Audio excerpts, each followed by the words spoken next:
Hello student, আজ পড়ব eating ডিসঅর্ডারের পড়ব anorexia nervosa, bulimia nervosa and pica. আজ তিনটা কন্ডিশন পড়ব। ফার্স্ট, অ্যানোরেক্সিয়া নার্ভোসার ডেফিনেশান কি? It is an eating disorder where people involuntary refuse to eat. এটা হচ্ছে একটা ইটিং ডিসঅর্ডার। এখানে পিপল কি করে? সে রিফিউজ করে, খাবে না বলে, মানে খাওয়া বন্ধ করে দেয় এখানে। এর কারণ কি? কজেস জেনেটিক্স ফ্যাক্টরের কারণে হয়। জেনেটিক ফ্যাক্টরসের মধ্যে মনোজাইগোটিক টুইন্স যে আছে না, মনোডাইগোটিক টুইন্স, যেসব টুইন্স বেবি হয় তাদের ক্ষেত্রেই অ্যানোরেক্সিয়া নার্ভাসা হওয়ার সম্ভাবনা বেশিরভাগটা থাকে। আর কি? সোশিয়াল ফ্যাক্টরের কারণে অ্যান্ড সাইকোলজিক্যাল ফ্যাক্টরের কারণে।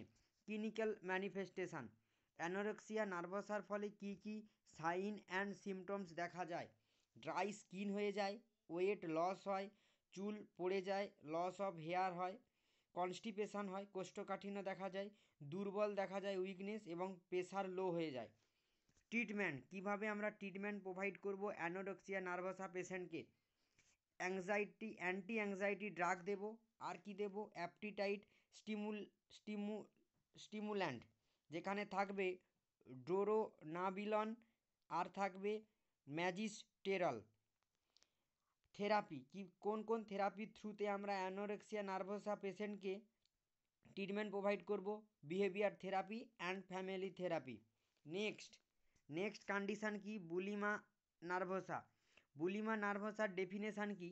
বুলিমা nervosa is characterised by episode of binge eating followed by feeling of guilty and depression etcetera. Bulimia নার্ভোসার বৈশিষ্ট্য কি?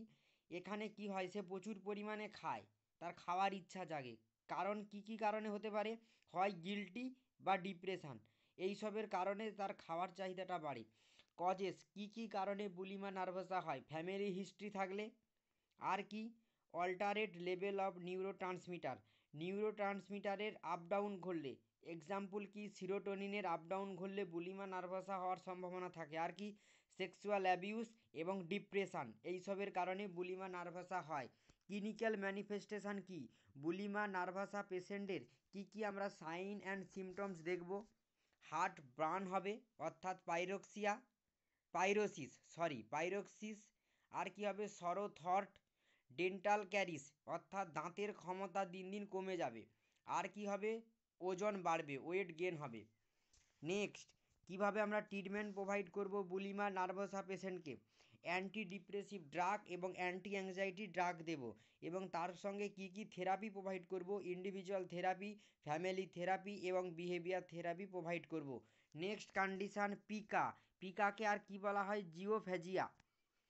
এর ইন্ট্রোডাকশান কি? Pica of infancy and childhood is characterised by eating non nutritive substance. পিকাতে কি হয়? চাইল্ডহুড বা infancy যেসব ছেলেমেয়েরা আছে তারা কি করে? নন নিউট্রিটিভ সাবস্ট্যান্সকে খাওয়ার ইচ্ছা জাগে, যেমন মাটি, পেন্ট, কাগজ এবং চক। কারণ কি কারণে এই পিকা হয়? পোর সুপারভিশন, যদি পেরেন্টস তার ছেলে মেয়েকে ঠিকঠাক সুপারভিশনের মধ্যে যদি না রাখে, তাহলে তারা ওই নন নিউট্রিটিভ সাবস্ট্যান্সগুলো খাবে এবং ওগুলো তার অভ্যাসে পরিণত হয়ে যাবে। আর কি? স্ট্রেসফুল সিচুয়েশানের কারণে হয়, আর ল্যাক অফ অ্যাফিকশানস, এইসবের কারণে পিকা অর্থাৎ জিওফেজিয়া হয়। ক্লিনিক্যাল ম্যানিফেস্টেশান কি? পিকা হলে আমরা সেই পিকা পেশেন্টের মধ্যে কি সাইন অ্যান্ড সিমটমস দেখতে পাবো? Slow in motor and mental development, slow হয়ে যাবে। Stomach H and abdominal pain, পেটে সবসময় যন্ত্রণা এবং ব্যথা থাকবে। আর কি হবে? অ্যাংজাইটি দেখা যাবে ওই পিকা চাইল্ডহুড বা ইনফেন্সির মধ্যে। ট্রিটমেন্ট, কিভাবে আমরা ট্রিটমেন্ট প্রোভাইড করব পিকা পেশেন্টকে?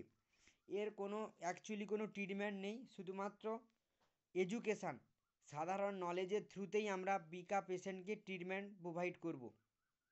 আশা করি আজকের ভিডিওতে তোমরা eating disorder, anorexia nervosa, bulimia nervosa এবং পিকা অর্থাৎ জিওফেজিয়া বুঝতে পেরেছ। ইটিং ডিসঅর্ডার ইউনিট 10 এর অংশ, অর্থাৎ মেন্টাল হেলথ নার্সিং সাবজেক্টের। ওকে, থ্যাংক ইউ সো মাচ।